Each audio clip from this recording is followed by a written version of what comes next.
Hello students, today we are going to learn about banks and simple interest. Let's recall some important points of previous standard. What is meant by a bank? A bank is a government recognized institution that carries out transaction of money. Means bank म्हणजे एक शासनमान्य संस्था असते जी पैशांचे व्यवहार करते. Banks make it easier to plan the use of money, that is to do financial planning. Bank आपल्याला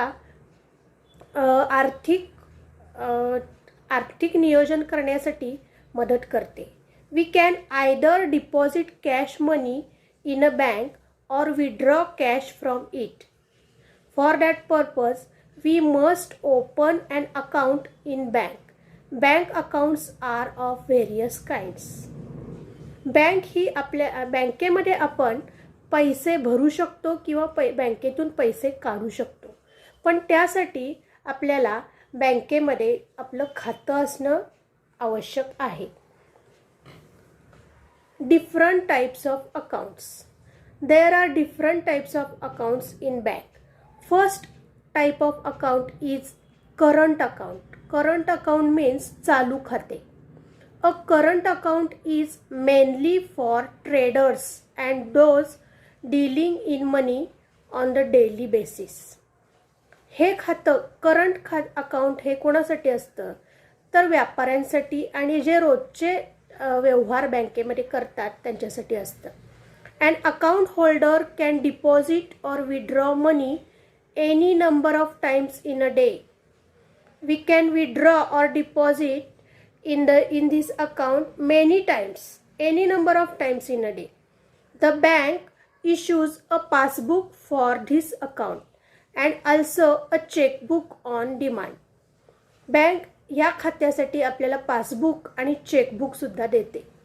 The bank does not pay any interest on the money in this type of account. या खात्यावर कोणत्याही प्रकारचं व्याज आपल्याला मिळत नाही. Money can also be withdrawn or deposited by cheque. पैसे हे चेकनी काढू शकतो किंवा आपण भरू शकतो. Next type of account is saving account. Saving account means बचत खाते. A person can deposit a minimum amount and open a saving account. In some banks, no minimum account is required for opening an account.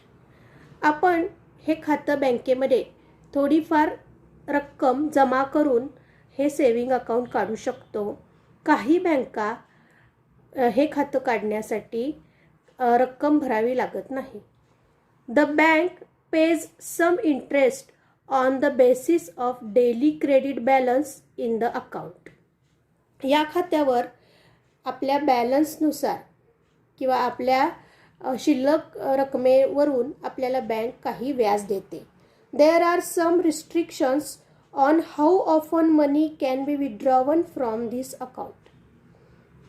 For this account too, the bank issues a passbook and on demand a checkbook. या खात्यावर पैसे काढण्यावर आणि पैसे भरण्यावर बंधने असतात. आपण अनेक वेळा ह्यातून पैसे दिवसातून काढू शकत नाही आणि या खात्यासाठी आपल्याला बँकेकडून पासबुक आणि मागणीनुसार चेकबुक सुद्धा मिळू शकते. Next account is recurring deposit account. The account holder can decide the amount to be deposited every month in the account. या खात्यावर आपण महिन्यातून काही ठराविक रक्कम महिन्यातून एकदा भरू शकतो. The bank gives an interest on deposit which is more than paid for the saving account. Saving अकाउंटपेक्षा जास्त व्याज या खात्यावर बँक आपल्याला देते. Such an account is a means of compulsory saving. या खात्यामुळे आपल्याला बचत करण्याची आपल्याला सवय लागते. Often it is convenient to have a joint account for say husband and wife or guardian and ward etcetera. Besides accounts of business partners, housing societies, trusts of voluntary agencies, etc. are required to be operated by more than one person. अनेकदा काही वेळेला एका किंवा अनेक व्यक्तींचं joint account बँकेमध्ये काढावं लागतं. मग त्यामध्ये husband wife, guardian and ward यांच्यासाठी आपल्याला जॉईंट अकाउंट काढावं लागतं. तसेच business partners, housing societies, trusts of voluntary agencies, अशा संस्था ज्या आहेत, हाऊसिंग सोसायटीज किंवा ट्रस्ट, बिझनेस पार्टनर्स हे जॉईंट अकाउंट बँकेमध्ये काढतात. Next account is fixed deposit. A depositor deposits a certain amount for a fix period in the bank. या खात्यामध्ये आपल्याला पैसे भरणारे व्यक्ती काही ठराविक कालावधीसाठी बँकेत पैसे ठेवते.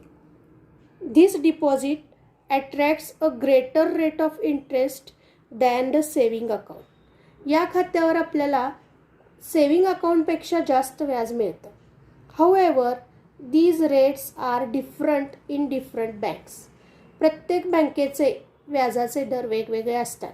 Senior citizens get a slightly greater rate of interest than the usual. Senior citizens म्हणजे वयस्कर व्यक्ती ज्या आहेत त्यांना जास्त व्याज इतर लोकांपेक्षा मिळतं. Next concept is ATM, credit and debit card. And ATM means automatic teller machine. This card is used to withdraw cash without going to a bank. A credit card or debit card is used to carry out transactions without using cash. An account holder can get such a card on request to the bank. ATM cards means automatic teller machine. It is called ATM. This card is used for withdraw cash without going to bank. जर आपल्याला बँकेत जाणं शक्य नसेल तर ATM कार्डमधून आपल्याला याचा वापर करून पैसे काढता येतात. क्रेडिट कार्ड और debit card is used carry out transaction without using cash. आपण कॅश न वापरता सुद्धा पैशांची देवाणघेवाण क्रेडिट कार्ड आणि डेबिट कार्ड यांचा वापर करून करू शकतो. This is an ATM card. We can withdraw money from ATM machine by this card. We can also do shopping with the help of this card.